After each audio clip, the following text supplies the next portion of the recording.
Welcome back my YouTube channel sociology lab study.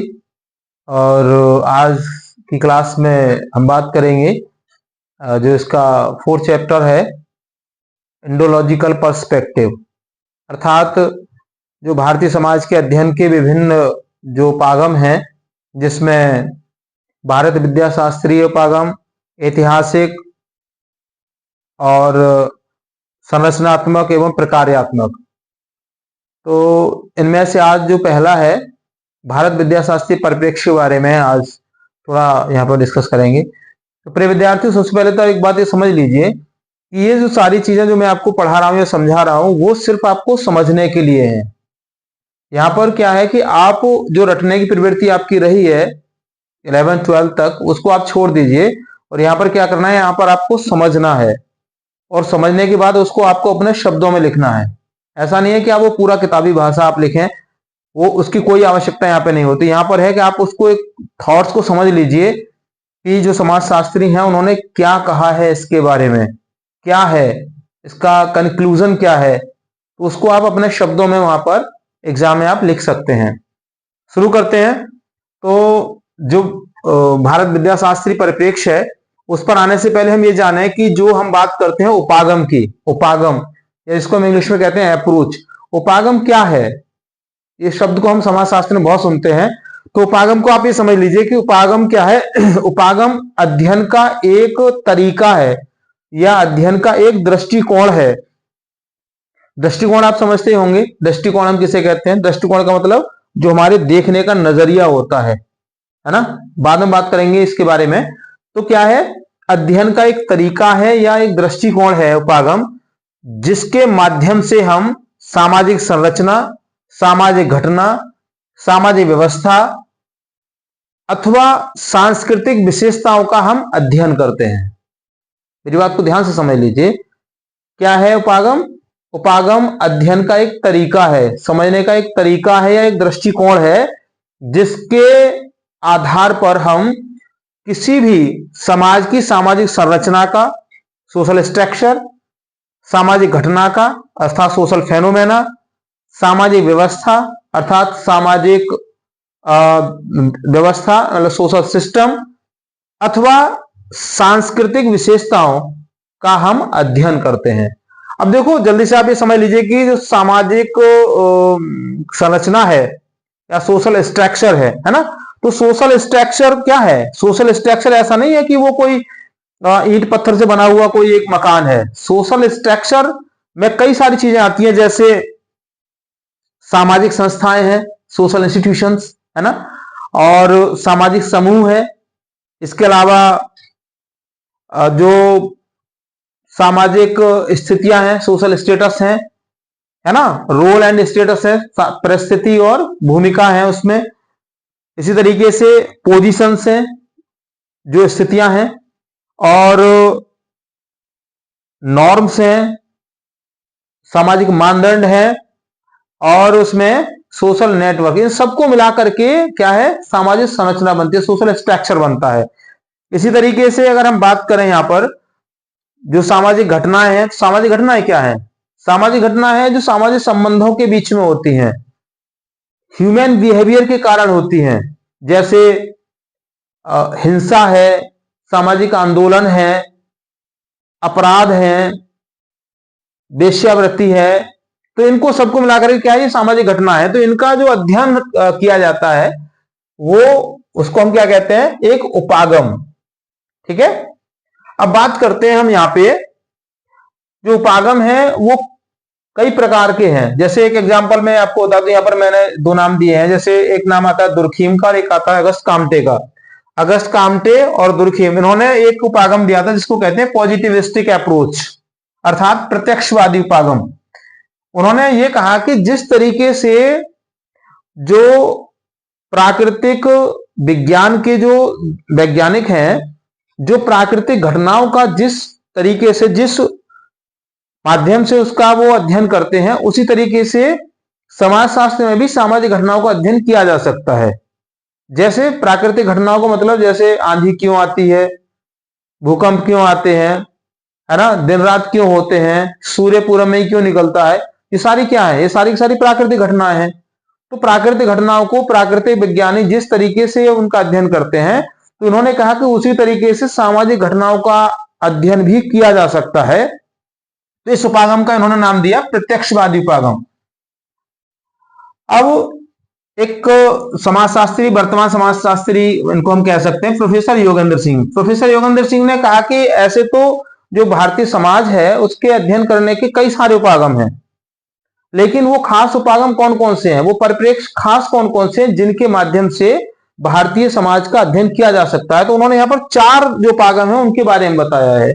उसमें सबसे पहला है भारत विद्याशास्त्रीय परिप्रेक्ष्य, दूसरा है ऐतिहासिक परिप्रेक्ष्य, तीसरा है संरचनात्मक परिप्रेक्ष्य और चौथा है इसमें सांस्कृतिक परिप्रेक्ष्य। तो आज हम बात करने वाले हैं यहाँ पर भारत विद्याशास्त्रीय परिप्रेक्ष्य की। बहुत नाम आपने सुना होगा इसको। और मैं आपको बता दूं कि ये बीए सेकंड सेमेस्टर के विद्यार्थियों के लिए ही नहीं है, बल्कि जो बीए 5th सेमेस्टर के विद्यार्थी हैं वो भी इसको समझ लें, क्योंकि उनके यहाँ पर भी एक पेपर है पायनियर्स ऑफ इंडियन सोशियोलॉजी, तो उसमें भी ये चैप्टर आता है। तो भारत विद्याशास्त्रीय परिप्रेक्ष्य क्या है, आसान सा तरीका मैंने यहाँ पे आपको समझाने का लिखा है जिससे आपको याद रह जाए। तो आप ये समझिए कि इस उपागम को समझने के 2 तरीके हैं, 2 आधार हैं। पहला आधार क्या है, पहला आधार यह है कि जो भारत विद्याशास्त्रीय परिप्रेक्ष्य ये कहता है कि अगर भारतीय समाज को समझना है, उसका आपको अध्ययन करना है, तो धर्म ग्रंथों के आधार पर ही भारतीय समाज को समझा जा सकता है।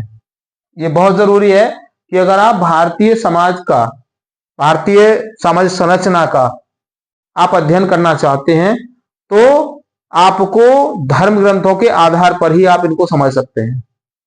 दूसरा, जो यूरोप की संरचना को समझने के लिए जिस उपागम का प्रयोग किया, अर्थात जो यूरोपीय समाजशास्त्री हुए, उन्होंने वहां के समाज को समझने के लिए जिन उपागमों का प्रयोग वहां पर किया है, उन उपागम के माध्यम से भारतीय सामाजिक संरचना को आप नहीं समझ सकते। 2 बातें सबसे महत्वपूर्ण है भारत विद्याशास्त्रीय परिप्रेक्ष्य में, ठीक है। तो क्या ध्यान रखना है आपको, यह ध्यान रखना है कि अगर भारतीय सामाजिक व्यवस्था को आपको समझना है, भारतीय सामाजिक संरचना को आपको समझना है, तो पहले क्या, जो धर्म ग्रंथ है उनको आपको समझना पड़ेगा, उन्हीं के आधार पर आप भारतीय सामाजिक संरचना को समझ सकते हैं। दूसरी इसमें सबसे महत्वपूर्ण बात है वो ये है कि इसको 2 भागों में विभाजित कर दिया। एक शास्त्रीय परिप्रेक्ष्य, इसको बोलते हैं टेक्सुअल पर्सपेक्टिव, और दूसरा क्षेत्रीय परिप्रेक्ष्य, इसको बोलते हैं फील्ड पर्सपेक्टिव। तो शास्त्रीय परिप्रेक्ष्य में उन्होंने बताया कि जैसे जो धर्म ग्रंथ है, जिनमें सबसे प्रमुख है रामायण, महाभारत, मनुस्मृति और गीता, इन 4 ग्रंथों का अध्ययन करके ही आप भारतीय समाज की सामाजिक संरचना को आप समझ सकते हैं। दूसरा जो क्षेत्रीय परिप्रेक्ष्य जो बताया, उसमें उन्होंने कहा कि इसमें क्या है कि आप भारत के किसी भी एक गांव में चले जाइए और वहां गांव में जाकर के वहां पे जो जाति व्यवस्था है, कास्ट सिस्टम, जो वहां पर सामाजिक संबंध है, एग्रीकल्चरल सिस्टम है, कृषि व्यवस्था है, उनका वहां गांव में जाकर के आप उनका अध्ययन करिए, तो आप भारतीय समाज की जो सामाजिक संरचना है उसको आप समझ सकते हैं। तो 2 है, शास्त्रीय परिप्रेक्ष्य और क्षेत्रीय परिप्रेक्ष्य, ठीक है ना। शास्त्रीय परिप्रेक्ष्य में क्या है, आपको धर्म ग्रंथों को पढ़ना पड़ेगा, उनके आधार पर आप समझेंगे भारतीय सामाजिक संरचना को। और क्षेत्रीय परिप्रेक्ष्य के अंतर्गत आप क्या करेंगे कि आप किसी गांव में जाकर के वहां की जाति व्यवस्था को और लोगों के बीच के सामाजिक संबंधों को, और तीसरा वहां की कृषि की जो व्यवस्था है उनको आप, उनका अध्ययन आप वहां पे जाकर करेंगे, अर्थात उनके साथ पार्टिसिपेटरी जो आपकी स्टडी है वो आप करेंगे, तो आप जो भारत की सामाजिक संरचना उसको आप आसानी से समझ सकते हैं। तीसरी इसमें जो सबसे महत्वपूर्ण बात है वो आपको ये ध्यान रखना है कि ये जो पर्सपेक्टिव है भारत विद्याशास्त्रीय परिप्रेक्ष्य, ये ऐसा नहीं है कि जो केवल दार्शनिक आधार पर ही भारतीय सामाजिक संरचना को समझने का प्रयास करता है। ये प्रयास करता है अनुभव सिद्ध और तार्किक अनुसंधान की सहायता से सामाजिक संरचना, सोशल स्ट्रक्चर को समझा जाए, इस बात पर जोर देता है। ऐसा नहीं है कि केवल आप दार्शनिक आधार पर ही जो सोशल स्ट्रक्चर है उसको समझने का प्रयास करें, बल्कि उसके अलावा आप जो अनुभव सिद्ध और तार्किक अनुसंधान की व्यवस्था है उसकी सहायता से ही आप सोशल स्ट्रक्चर को आप अच्छी तरीके से और आसानी से इसको समझ सकते हैं। तो मैं बात करूं समाजशास्त्रियों की जिन्होंने इस भारत विद्याशास्त्रीय परिप्रेक्ष्य को दृष्टिगत रखते हुए अपने अध्ययन को आगे बढ़ाया, उनमें सबसे पहले नाम आता है डॉक्टर जीएस घुरिये का। दूसरा आता है विनय कुमार सरकार का। आप ध्यान से इसको समझ लीजिए, कई बार ये क्वेश्चन आपसे पूछ ले जाते हैं, कई कंपटीशन में क्वेश्चन पूछ ले जाते हैं कि भारतीय विद्या शास्त्रीय परिप्रेक्ष्य में किस समाजशास्त्री का योगदान रहा है या किस समाजशास्त्री ने अपने अध्ययन को भारत विद्या शास्त्रीय परिप्रेक्ष्य के आधार पर किया है। तो उसमें सबसे पहला नाम आता है डॉक्टर जीएस घुरिये का। दूसरा आता है डॉक्टर विनय कुमार सरकार का। तीसरा आता है डीपी मुखर्जी का। तीसरा आता है राधा कमल मुखर्जी का। चौथा नाम इसमें आता है केएम कपाडिया का।